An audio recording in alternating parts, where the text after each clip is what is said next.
Close your eyes. Feel the warm desert wind brushing against your skin. Listen to the slow murmur of the Nile tracing its eternal path. On one side, palm trees cast long shadows over the sands.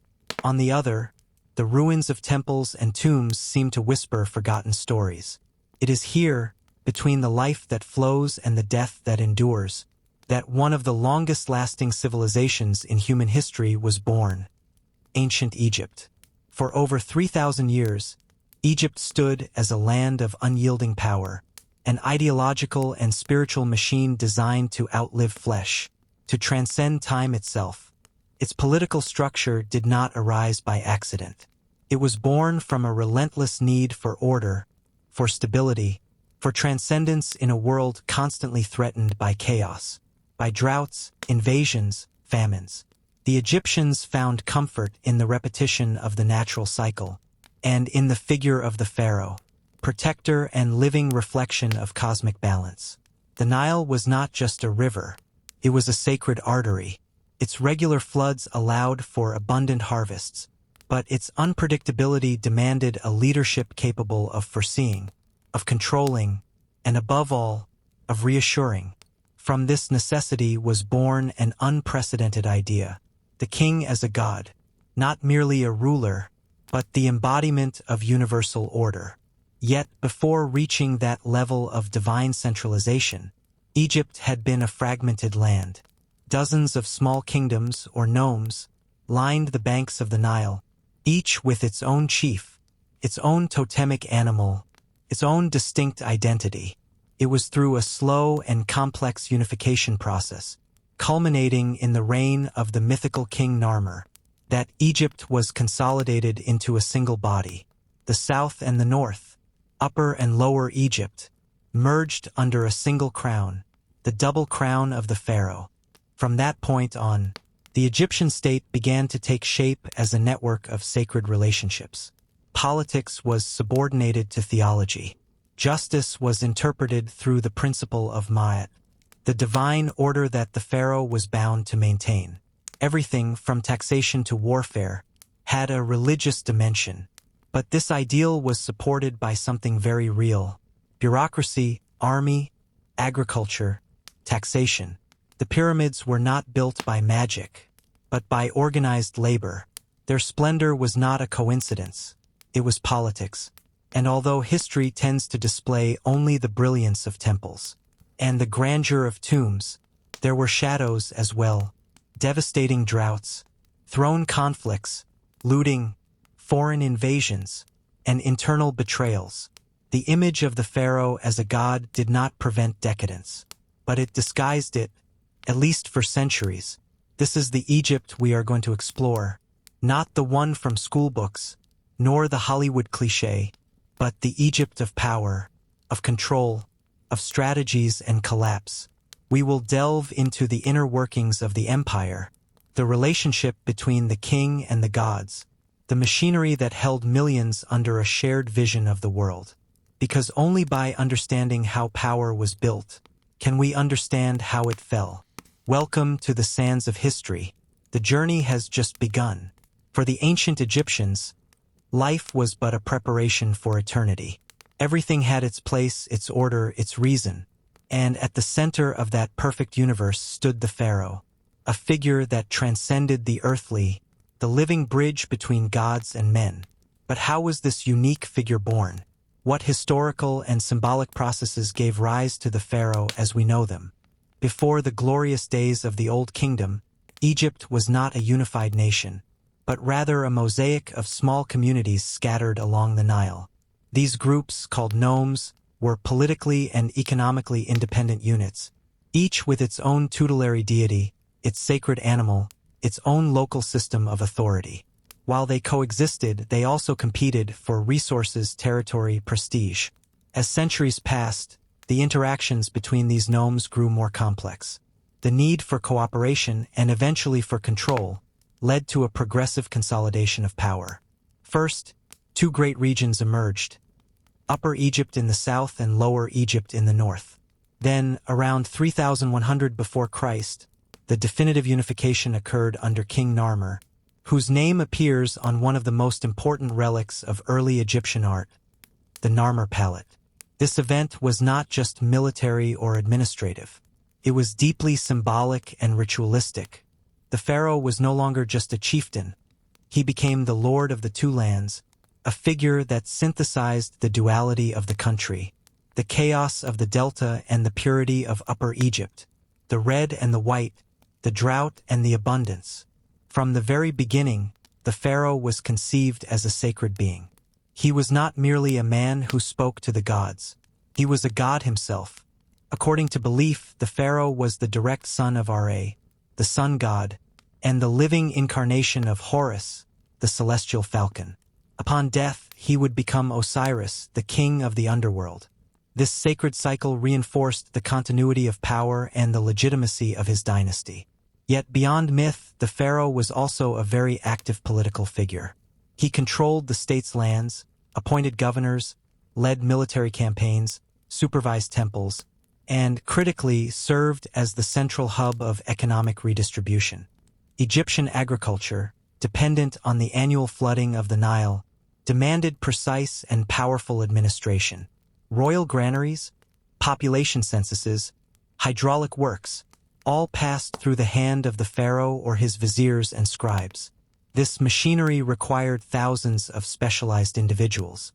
Scribes, for example, formed a fundamental class within the Egyptian system. From an early age, they were trained in the complex systems of writing, hieroglyphics, hieratic script, and learned to record everything from harvests to taxes, births, judicial sentences, and ritual offerings. Without them, the pharaoh could not govern. And without the temples, he could not rule either. Religion was not a parallel aspect of the state. It was the state. Temples were not just the houses of the gods. They were centers of economic power. They owned lands, managed workers, accumulated wealth. In many cases, the priests of the most important temples, such as the Temple of Ammonius in Thebes, could rival the pharaoh himself in power. The balance between throne and temple was fragile, and often religious devotion became a form of political control. During the Old Kingdom, pharaohs consolidated their image as builders of eternity. The pyramids, especially those of Giza, are a testament to that ambition. They were not just tombs, they were instruments of political legitimization, visible for miles, symbols of cosmic order, of state wealth, of the ruler's eternal nature. But this system, no matter how perfect it seemed, had an inherent weakness. It depended excessively on the figure of the pharaoh. When a strong pharaoh sat on the throne, everything flowed. But when the ruler was weak, or when the dynastic transition was uncertain, the equilibrium shattered. And that happened again and again. Droughts, economic strain from the pharaoh's grand constructions, internal tensions, all of this led, by the end of the Old Kingdom, to the collapse of central power, and the onset of the first intermediate period. During those years of fragmentation, the pharaoh's power lost its brilliance. Regional governors took control of their territories. Temples acted independently. The people no longer saw the pharaoh as an all-powerful deity. Yet, the idea of the pharaoh survived. It was reconstructed during the Middle Kingdom, with more pragmatism, less monumentalism, but the same ideological core. The pharaoh was still the guarantor of Ma'at, and that idea was so strong that it would adapt and endure for millennia more. Because the pharaoh was not just a man with power. He was a symbol, a story, a psychological necessity, and symbols, when powerful enough, can outlive even the empires that forged them. If the pharaoh was the sun, then all of Egypt revolved around him like a constellation. But no sun shines alone. To maintain order, manage resources, and sustain such a vast empire, a meticulously organized network was essential.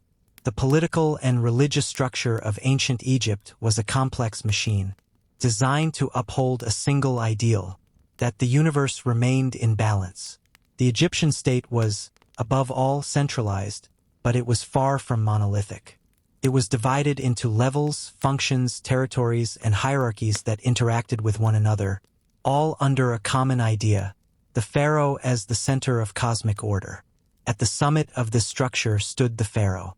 He was not just the monarch, he was the high priest of all cults, the supreme commander of the army, the legislator and the ultimate judge.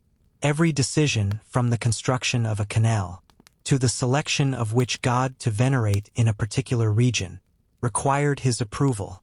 But to exercise that power, he needed arms that extended his will across all of Egypt. One of those arms was the vizier, Jadi in Egyptian, the highest-ranking official after the pharaoh himself. The vizier was the prime minister, the head of the civil administration, supervisor of the treasury, justice, and security. It was a position of immense power, yet always subordinate to the royal will. Often, viziers were close relatives of the pharaoh or elite members with extensive administrative and religious training. Beneath the vizier, the administration was divided into several departments: agriculture, public works, taxation, justice, military, and temples. Each had its own leaders and internal hierarchy. This division was not just practical, it was symbolic, reflecting the belief that order must be pursued in all aspects of life. The Egyptian territory itself was organized into 42 nomes, or districts, 22 in Upper Egypt and 20 in Lower Egypt. Each nome was overseen by a nomarch, a local governor responsible for collecting tributes, supervising the harvests, organizing public constructions, and representing the pharaoh before the populace. In times of strong centralization, the nomarchs were mere officials. But in periods of royal weakness, many acted as autonomous princes, leading to crises and civil wars. Now, if the administration was the body of the state, religion was its soul. Egyptian religion was not a separate institution from political power. It was its foundation. There was no division between the sacred and the civil. The pharaoh was considered a divine being, not as propaganda, but as collective belief. Temples were ideological centers of power, but they were also economic hubs. They controlled fertile lands, organized festivals that mobilized the people, and preserved knowledge through libraries and priestly schools. Each temple had its own hierarchy, led by a high priest.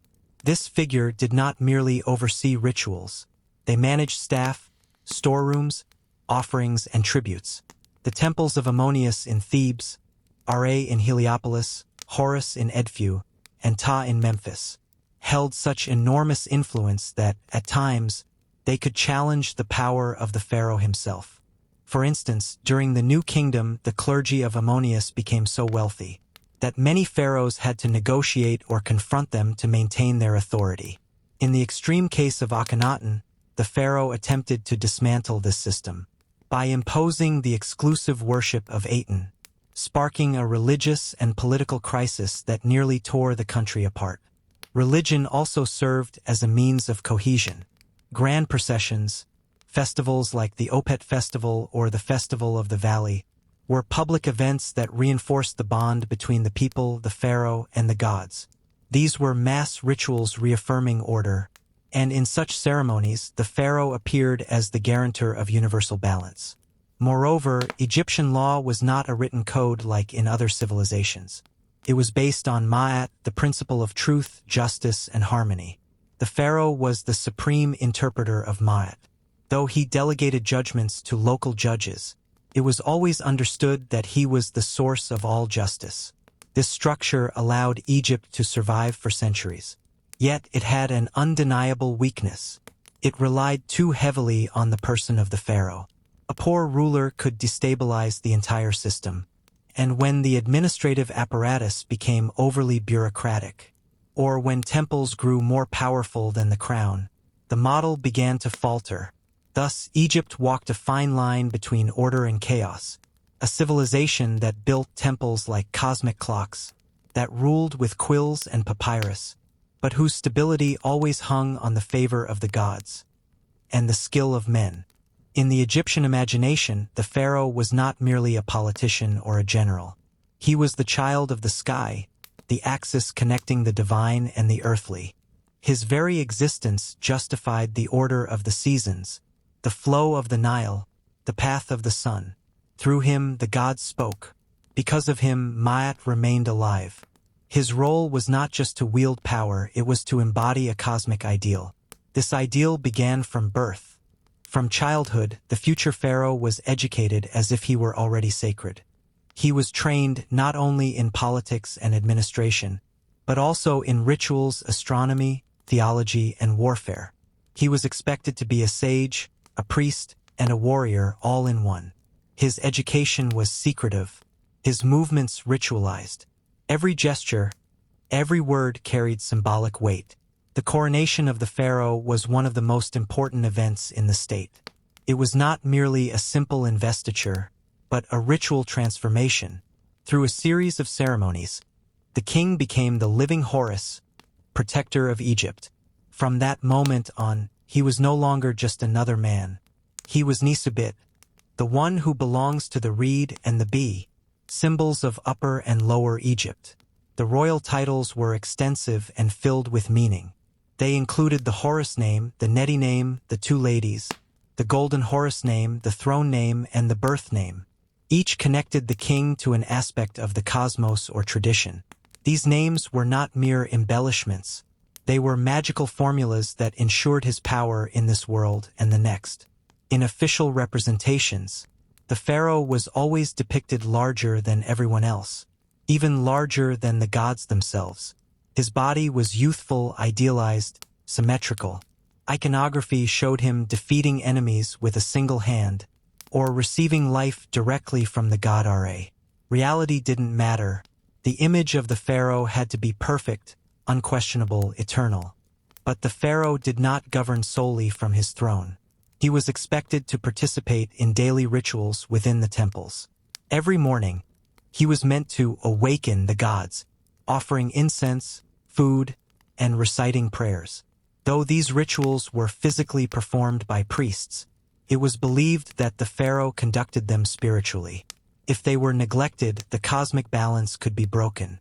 His role also included leading military campaigns. Victory inscriptions, whether real or exaggerated, were carved into temples, stelae, and obelisks. The pharaoh was portrayed as destroying enemy armies with divine aid, reinforcing his role as protector of Egypt, both physically and spiritually. But it was not all power and glory.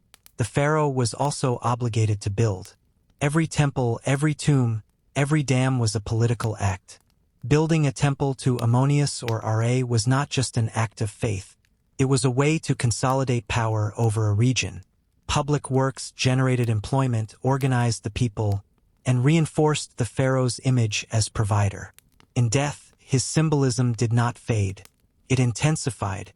The pharaoh's tomb was his gateway to eternity.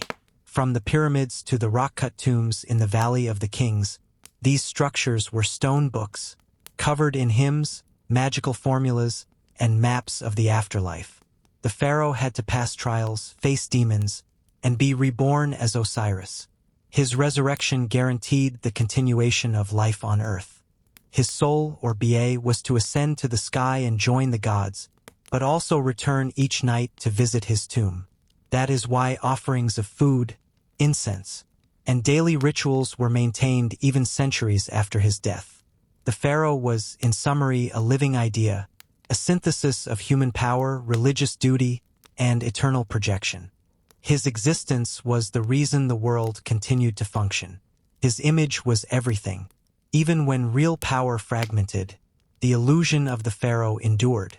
Because Egypt could withstand war, drought, and corruption, but it could not survive without a pharaoh. Egypt was a geographical miracle, a fertile strip in the midst of desert, nourished by a river that rarely failed. The Nile was not just a source of life, it was the most important economic infrastructure of the Egyptian state. Without it, there would be no temples, no pharaohs, no gods to protect. The entire apparatus of power depended, directly or indirectly, on the waters that each year flooded the Black Land, Kemet. Unlike other ancient empires that relied on unpredictable rains or uncertain wells, Egypt enjoyed a unique advantage: the annual flooding of the Nile. During the summer months, waters surged from Central Africa, overflowing the fields, and when they receded, they left behind a rich, dark silt that fertilized the soil. This cycle was so reliable that it enabled the development of a highly organized agricultural system, anticipated and managed from the center. And here, the pharaoh was not just a king, but an economic manager. It was the pharaoh, through his viziers, inspectors, and scribes, who decided how land was distributed, which fields belonged to the state, which were allocated to the temples, and which remained in private hands. While some private ownership existed, land ultimately belonged to the pharaoh, and its administration was considered a sacred act. The Egyptian economy was thus centrally planned. Each harvest was recorded with precision. Scribes traveled across the fields, noting yields, calculating taxes in kind, wheat, barley, flax, livestock, and storing it in massive state granaries. This grain was used not only to feed the population, but also to pay workers, sustain the army, maintain the temples, and respond to crises. Egypt did not have currency in the modern sense. Transactions occurred through barter, or using grain as the unit of value. Bread, beer, and linen served as mediums of exchange. Wealth was not stored in coins or bills, but in warehouses of carefully monitored food supplies. The pharaoh was also the driving force behind major public works, canals, dikes, dams, and irrigation systems that maximized the benefits of the Nile's waters. During the flood season, when agriculture paused, thousands of peasants were mobilized to work on these projects, or on the construction of temples and tombs. These were not slaves, as is often believed, but seasonal laborers organized in shifts and fed by the state. This organization reinforced the perception of the pharaoh as the provider of order, the one who nourished even when there were no crops. Livestock was also important. Oxen, sheep, and birds formed part of the rural economy. Fishing and hunting in the marshlands supplemented the diet and internal trade. The papyrus from the delta was a vital resource for making paper, baskets, sandals, and boats. Foreign trade was limited but valuable. Egypt traded with Nubia to the south, with the peoples of the Levant to the north, and eventually with more distant regions like modern-day Somalia, from where they imported incense and ivory. The port of Byblos in Phoenicia was a major exchange point for cedar wood, highly prized in Egypt due to its scarcity. In this system, the temples played a major economic role. They did not just receive offerings and tributes. They owned farmland, livestock, and labor. They were true economic powerhouses, as wealthy as they were efficient. The Temple of Ammonius in Karnak, for example, employed thousands of people, from priests to bakers to accountants. These institutions amassed goods, yes, but also services, knowledge, and social connections. Such economic administration required an advanced record-keeping system. Clay tablets, papyri, and temple walls are filled with lists, inventories, and contracts. Everything had to be documented. How many oxen were born, how much wheat was harvested, how many rations were distributed, how many workers were employed, and for how long. This level of control enabled the maintenance of a remarkably stable imperial structure for centuries. But it also generated tensions, because where there are resources, there is ambition. When the pharaoh was strong, distribution was fair or at least accepted. But when power weakened, temples began acting as parallel authorities. Governors amassed land, and inequality grew. The Nile kept flowing, yes, but the balance between production, redistribution, and control that over time began to erode.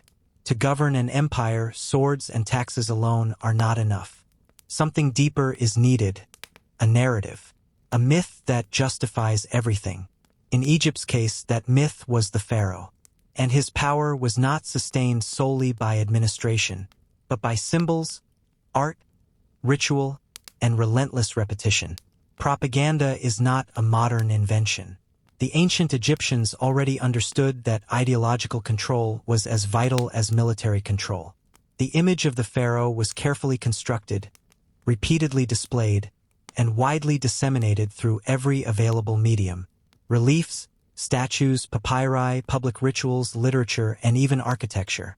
On the walls of temples, the pharaoh appears again and again, defeating his enemies, receiving the Ankh, the symbol of life, from the gods, ruling with wisdom, punishing chaos, building temples, making offerings. These images did not always depict real events. Rather, they portrayed ideal models of behavior and authority. It was less important what actually happened, and far more crucial what people believed should have happened. Egyptian art was profoundly symbolic. Proportions, postures, colors, and visual hierarchies were not arbitrary aesthetics. They were sacred rules. The pharaoh had to be represented larger than everyone else. Firm, frontal, immortal. His body was nearly always young, strong, divine. Reality had no place in the portrayal of power. What mattered was the eternity of the message. Even hieroglyphic writing held a magical value. It did not merely narrate events, it created reality. To inscribe the pharaoh's name on a temple wall was not just an administrative act, but a ritual one. It was a way of embedding him into the cosmos, ensuring his presence in the afterlife, affirming his place in the eternal order. The myth was further reinforced through oral traditions and texts inscribed on the walls of tombs and temples. Stories of the pharaoh's divine childhood, his selection by the gods, his prophetic dreams, or his victories over distant peoples formed part of the official repertoire. These narratives were repeated in festivals, in scribal schools, and in daily prayers. One of the most powerful tools was monumentality. To build in stone was to ensure the permanence of power. The pyramids, the obelisks, the stone colossi were not merely tombs or decorations. They were political messages expressed through architecture. There was no clearer way of declaring, "I was here, I ruled, I am eternal." The temples served as stages for this living propaganda. During festivals like Opet, the pharaoh would process from Karnak to Luxor, accompanied by the statue of the god Ammonius. The people witnessed a religious political spectacle, where the king renewed his divine bond before everyone's eyes. It was theater, yes, but it was also catechism. Even the official language was ritualized. Inscriptions did not speak of enemies, but of foreigners of chaos. They didn't say the pharaoh won a battle, but that he restored cosmic order. Everything was clothed in a symbolism that reinforced the fundamental narrative, that the pharaoh was essential for the world to function. This propaganda had psychological effects. Growing up surrounded by colossal statues, sacred hieroglyphs, and endless rituals, the Egyptian people internalized that the pharaoh was not just another mortal. Obedience was not merely legal, it was spiritual. Loyalty was not offered out of convenience, but out of cosmic necessity. But like every ideology, this system had its cracks. Some pharaohs were forgotten, their names erased from records.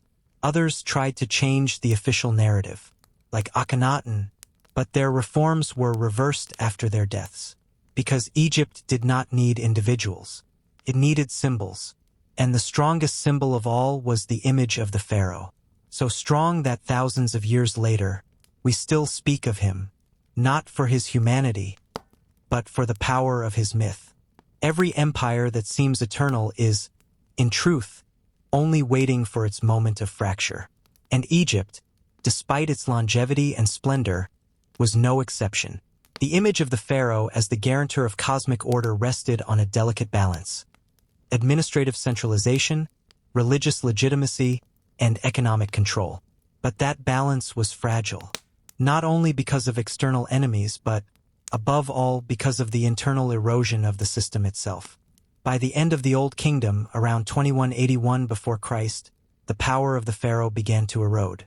The causes were many: prolonged droughts leading to famines, the weakening of central control, and the growing power of the nomarchs, the regional governors.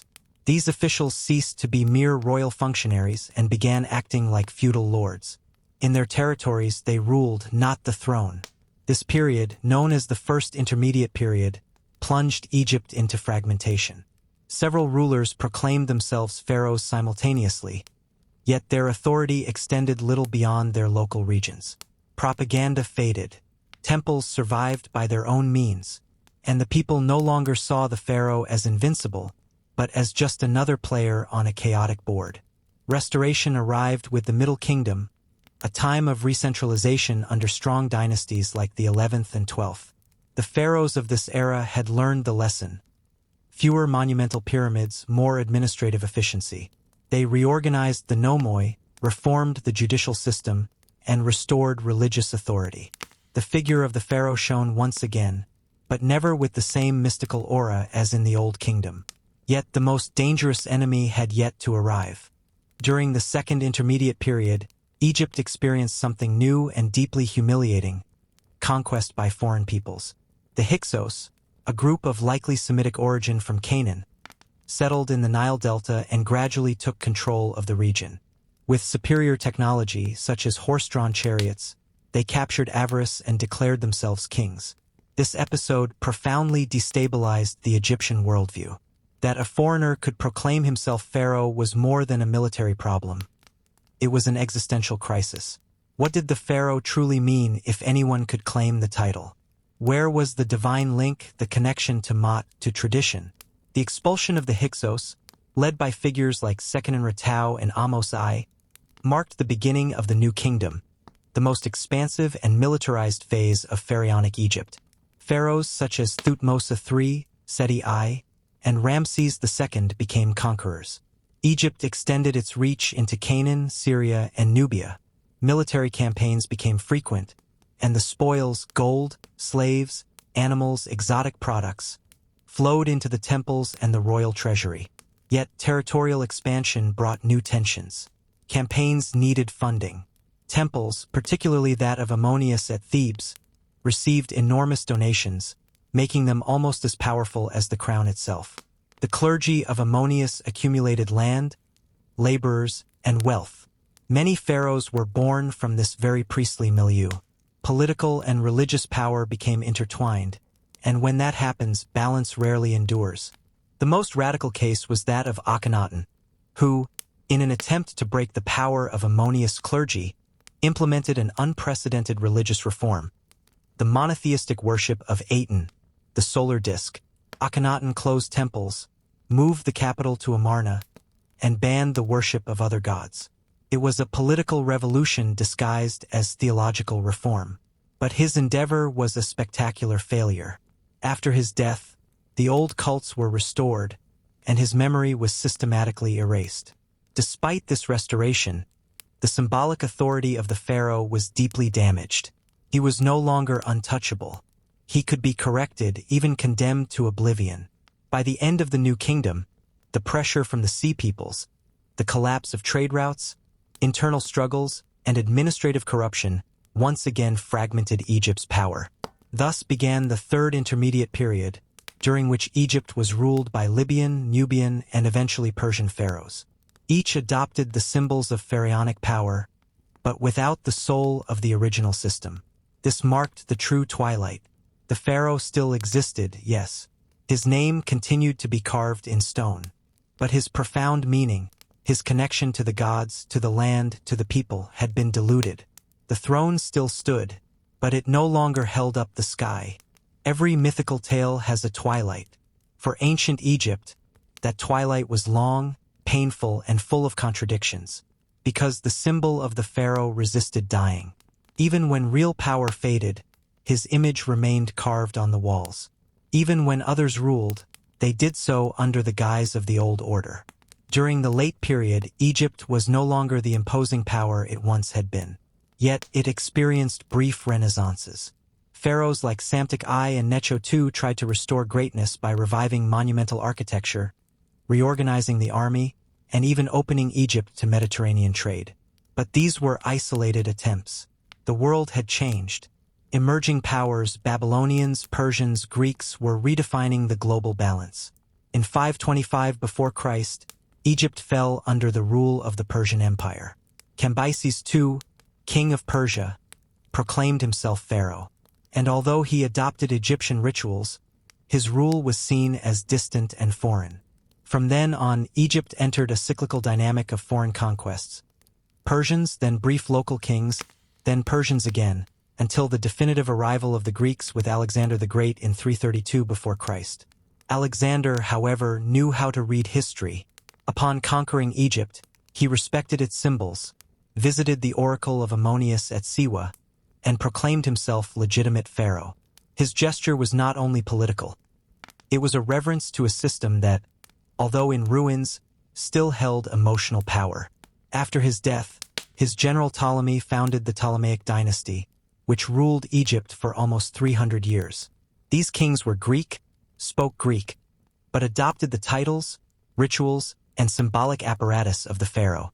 They built temples in the Egyptian style, led festivals, and portrayed themselves as rightful heirs of the ancient kings. The most famous case was Cleopatra VII, Egypt's last sovereign.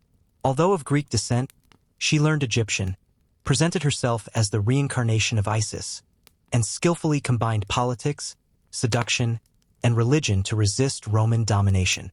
But after her suicide in 30 before Christ, and Egypt's annexation to the Roman Empire, the figure of the pharaoh disappeared as a living institution. And yet, it did not die completely, because the Egyptian myth held an unusual strength. For centuries, Roman, Arab, and European travelers were fascinated by the ruins, obelisks, and tombs. The temples of Karnak, Luxor, and Abu Simbel still stood as echoes of a lost eternity. During the Renaissance, the rediscovery of ancient Egypt inspired artists, philosophers, and adventurers. In the 19th century, Egyptomania swept across Europe. And in the 20th century, the discovery of Tutankhamun's tomb sparked a worldwide fever for pharaohs, gold, and the mysteries of the pyramids. Thus, the pharaoh survived, not as a king but as a myth, not as a ruler, but as a symbol of an irretrievable past. His image became universal. The crown with the cobra, the false beard, the scepter and flail, the expressionless face of eternity. Today, thousands of years later, tourists walk among ruined temples and gaze at mutilated statues. But behind every stone, a question still resonates. How was it possible for a civilization to believe, for 3,000 years, that one man could hold up the universe? The answer is not in the tombs, not even in the texts. It is in the human mind. Because when a society needs order, it creates gods. And when it needs to govern itself, it puts them on a throne. When a civilization disappears, it leaves traces. Sometimes these are objects, other times ideas. In the case of Egypt, what has survived most powerfully is not its technology, nor its economic system, nor even its laws. What has endured is an image, carved in stone, etched into the soul of the world, the pharaoh. Thousands of years after his last coronation, the figure of the pharaoh has not been forgotten. In fact, he has become more powerful in death than in life. His symbol is recognized universally. A crown with double feathers, a face with an unmoving gaze, a braided beard, an unbreakable silhouette. Even those who do not know his history instinctively understand his meaning. Authority, divinity, immortality. But why has this symbol resisted so long? One reason is its meticulous construction. The pharaoh was not just a ruler. He was a story in himself. His body was treated as a map of the cosmos. His face as a reflection of divine harmony. His name, a magical formula capable of crossing centuries. The Egyptian people did not obey a man, but a living representation of the universe. That representation was carefully protected by architecture, art, and the written word. The pyramids were not just tombs. They were machines of eternity, designed so that the pharaoh could continue existing in the spiritual plane. The walls of the temples were not decorative. They were magical texts, affirmations of an order that must never be broken. Every hieroglyph, every image, every ritual had a purpose: to preserve time. Thus, the pharaoh transcended death. Even when his body was mummified, his image continued to travel the world. And beyond religious cults, beyond beliefs, what remained was a symbolic structure. A language of power that kept saying, here was order, here was greatness, here was the center of the world. That language was reinterpreted many times. During the Roman Empire, emperors used elements of pharaonism to legitimize their power. In the Middle Ages, European monarchs also adopted crowns, sacred lineages, and symbolic architecture that evoked a divine connection. But Egypt was the origin, the first place where power was represented with such sophistication and persistence. The pharaoh, then, did not disappear with Cleopatra or the tomb raiders. He changed form. He became an idea, one that traveled through the tales of Herodotus, the Arab chronicles, Renaissance books, 19th century novels, and 21st century screens. And even today, when someone stands before the Sphinx or enters the Valley of the Kings, they feel a presence. It is not fear, nor fascination, nor even respect. It is something deeper, the perception of standing before an echo that refuses to fade. Because the pharaoh, as a symbol, does not belong to the past. He belongs to that part of us that still seeks eternity. Where is the pharaoh today? The simplest answer would be, in museums, in ruins, in books. But that would be a mistake. The pharaoh has not remained in the past. In reality, he has mutated. He has camouflaged himself in other systems, in other figures, in other ideas. And his echo continues to resonate, especially in places where power tries to justify itself as something more than human. Because what the pharaoh represented was not just a king. It was a principle that the world needs an axis, a figure who embodies order, stability, purpose, a symbol that calms chaos. That principle did not die. We see it in every official portrait of a head of state surrounded by flags. We see it in the architecture of modern palaces, designed to inspire reverence. We see it in crowns, processions, military ceremonies. Although the content has changed, the form remains, the ritual of power. Even outside politics, the pharaoh's echo is felt. In public figures treated as demigods, in charismatic leaders who promise salvation, in speeches that link authority with historic destiny. The symbolic language still works, because humans still need to believe that someone is in charge of the invisible. But there is also a warning in this heritage. The pharaohs built temples that endure to this day, but they also built a system that, in its rigidity, failed to adapt to change. Excessive centralization, sacralization of power, the absence of mechanisms for criticism or internal renewal, all of that caused the system to collapse from within when crisis came. That lesson remains valid. It reminds us that symbolic power, no matter how strong, does not guarantee survival. A system can have 1,000 temples and 100,000 soldiers, but if it does not listen to the people, if it does not adapt, if it does not change, then it will fall. And when it falls, its statues will be empty. The pharaoh's legacy is therefore twofold. On one hand, an aesthetic, mystical, philosophical inspiration. On the other, a silent warning about the dangers of absolute power. And yet, despite everything, we keep coming back to Egypt. We keep dreaming of pyramids, writing books about mummies, making movies, wearing costumes, studying hieroglyphs. We keep searching for that starting point where the world seemed to make sense because someone, the pharaoh, held up the sky. Perhaps it is because, deep down, we still long for the impossible. We still wish for order to be eternal, for someone to guide us through the shadows, for, when we close our eyes, to know that there is a throne above, and from there someone watches over us. But as Egypt teaches us, even gods can fall. And when that happens, all that remains is memory. A memory carved in stone, written in the wind, the memory of the pharaohs. And so, dear listener, we arrive at the end of this long journey. We sit by the banks of the Nile, even if only in our imagination, and look back through the mists of time to contemplate the splendor and fragility of the empire of the pharaohs. For more than 3 millennia, Egypt stood upon an extraordinary idea, that the order of the universe could reside in a single man, that a human being, dressed in symbols, surrounded by rituals, elevated by myths, could become the axis of heaven and earth. That idea was not merely political. It was spiritual. It was emotional.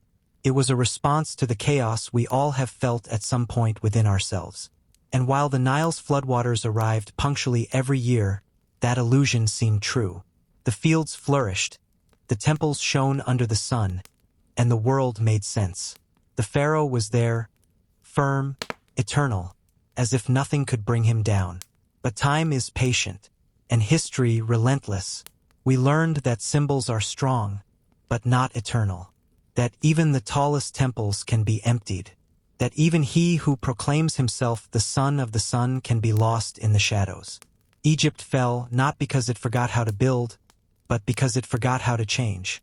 Its structures became as rigid as the stone they were made of. Its power so divinized, it stopped listening to mortals. And its history so sacred that it could no longer be rewritten. And yet, something of that world remains alive. When we look at a pyramid, we do not see just a tomb. We see a desperate attempt to conquer death. When we read a hieroglyph, we do not see just a word. We see a prayer whispered to time. When we say Pharaoh, we do not name a king. We name a powerful absence. Something no longer here, but still felt. Today, Egypt lives in majestic ruins, in distant museums, in dusty books, and in the soul of all who have ever dreamed of eternity. Because the true legacy of the pharaohs is not in their names, nor their wars, nor even their temples. It is in that part of us that, when we close our eyes, imagines a golden throne, a shining crown, and a cosmic silence where everything, absolutely everything, seems to be in order. And perhaps, in the end, that is what attracts us most. Not power, not gold, but the illusion that someone once knew how to hold up the world. So we say farewell, walking barefoot through the sands of what once was, listening to the distant echo of a sacred chant, feeling the crunch of time beneath our feet, and carrying in our soul a certainty. Nothing is eternal, and yet some stories never die. Good night, traveler of the ages. Rest beneath the desert stars, and dream of columns still rising toward the sky, of a Nile still whispering secrets, and of an empire still breathing beneath the sand.